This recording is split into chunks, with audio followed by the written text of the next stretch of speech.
이런 그 시술 방법을 모든 환자들 다 할 수 있는 건 아니고 척추 불안정성이 있으면은 시술은 불가능합니다. 척추 모양을 유지할 수 없을 정도가 된 경우에는 척추뼈를 통째로 다 드러냅니다.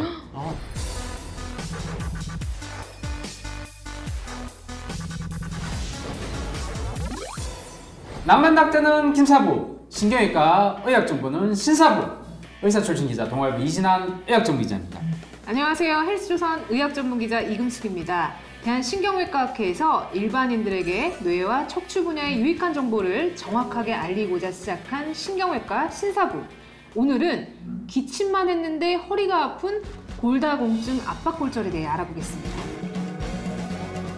골다공증 압박골절을 자세히 알아보기 위해 대한신경외과학회 산하, 대한노인신경외과학회의 홍보위원님을 모셨습니다. 저는 뭐 보시다시피 젊어서 아직 잘 와닿지는 않는데 이 골다공증성 척추 압박골절 어떤 질환인가요?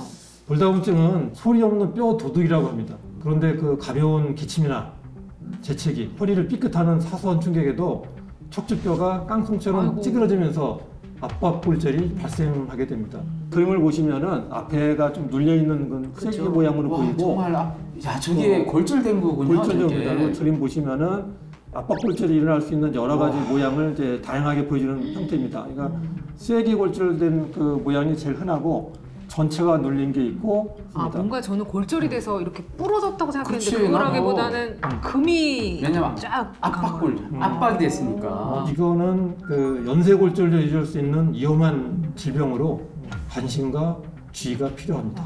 자, 그래서 교수님께서 이렇게 준비를 많이 해오셨어요. 네. 압박골절 주로 잘 생기는 부위가 있다면서요. 좀 설명 좀 네, 해주시죠. 먼저 그 척추 모양을 들어드릴까요? 보고 우와, 이렇게 생겼습니까? 대부분 흉추하고 요추가 만나는 부분, 흉요추부에서 골절이 대부분 발생을 하고 대략 허리 대략 여기 허리 윗부분이라고 보면 됩니다. 배꼽보다는 약간 윗부위군요. 등하고 허리 그 사이로 보면 됩니다. 등하고 허리 연결 부위.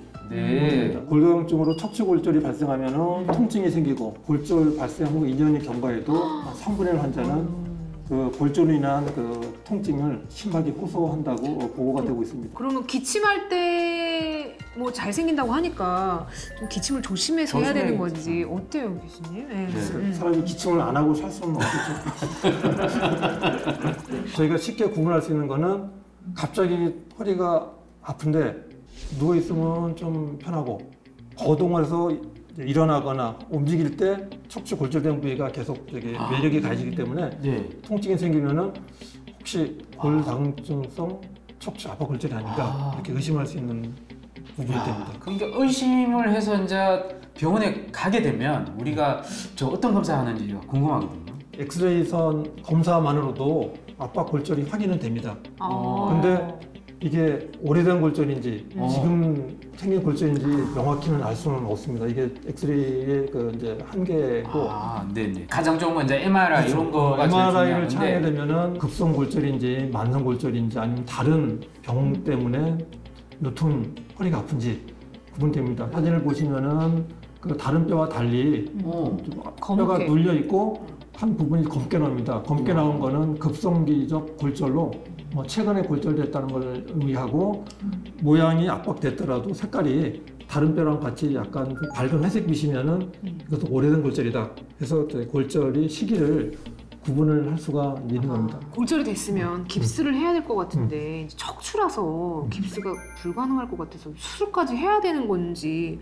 과거에 오래전에는 척추 골절되면은 통 깁스를 했습니다. 진짜요? 완전히. 그래서 이제 목부터 몸통 여기까지 갑옷이네요, 갑옷. 네, 대박. 갑옷 입고 이렇게 살아야 되는 중세 그 무사처럼 이렇게 했었던 아주 오랜 시절 과거에 그런 게 있었고. 네네. 아니, 교수님이 이게 직접 갖고 오셨어요. 이거를 지금 갖고 왔는데요. 이걸 골절이라고 가지고. 이게 지금 등 쪽으로 좀 접근합니까? 네, 등 쪽으로 접근하게 되는데 이게 저희가 이제 피부에서 국소 마취를 하고 영상 투시기를 보면서 바늘이 진행되는 걸 봅니다. 그래서 쭉 집어넣어서 척추뼈 안쪽까지 이거를 주입을 하는 거를 실제 들어가는 지금 들어가는 쇠예요? 들어갑니다. 실제로 들어가는 뼈 속으로 뚫고 안에 이제 척추뼈 가운데 이제 골절된 부위로 이제 위치를 하게 됩니다. 위치하게 되면은 위에다가 주사기를 연결해서 의료용 시멘트를 뼈 안쪽으로 골절된 부위로 이제 의료용 골시멘트가 들어가서 이 골절된 뼈를 붙이는 그런 이제 작용을 하게 됩니다. 저 사진을 보시면은 저렇게 골시멘트가 들어가 있는 거고 이게 얼마 만에 굳어요? 시멘트는? 이렇게 보통 한 서너 시간 정도 지나면은 딱딱딱. 딱딱하게 굳어서 그때는 이제 일어나고 거동하고 이제 활동을 할 수 있게 되기 때문에 명의 소리를 많이 들으시겠어요, 이거 하게 되면. 건강 좋아지니까. 네, 그렇게 심하게 아파서 거동을 못하던 상황인데 몇 시간 후에 바로 거동이 되고 통증이 완화되니까 아주 환자들이 이제 좋아하는 그런 치료 방법이 되겠습니다. 와.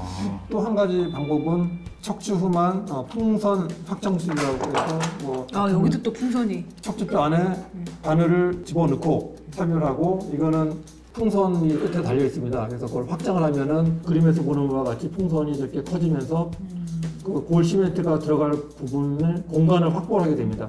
확보하고 난 이후에 그 부위로 그 골시멘트를 주입을 하면은 골절된 뼈 안에 확보된 공간 내로만 들어가서 척추뼈 시술을 할 때 골시멘트가 새는 그런 위험성이나 부작용을 이렇게 줄일 수 있는 그런 또 하나의 방법이 되겠습니다. 아니 그럼 요거 시술하는 게 훨씬 더 삶의 질이 좋을 것 같은데 또 뭐 수술까지 하는 경우도 있다면서요? 네, 이런 그 시술 방법을 모든 환자들 다 할 수 있는 건 아니고 척추 불안정성이 있으면은 시술은 불가능합니다.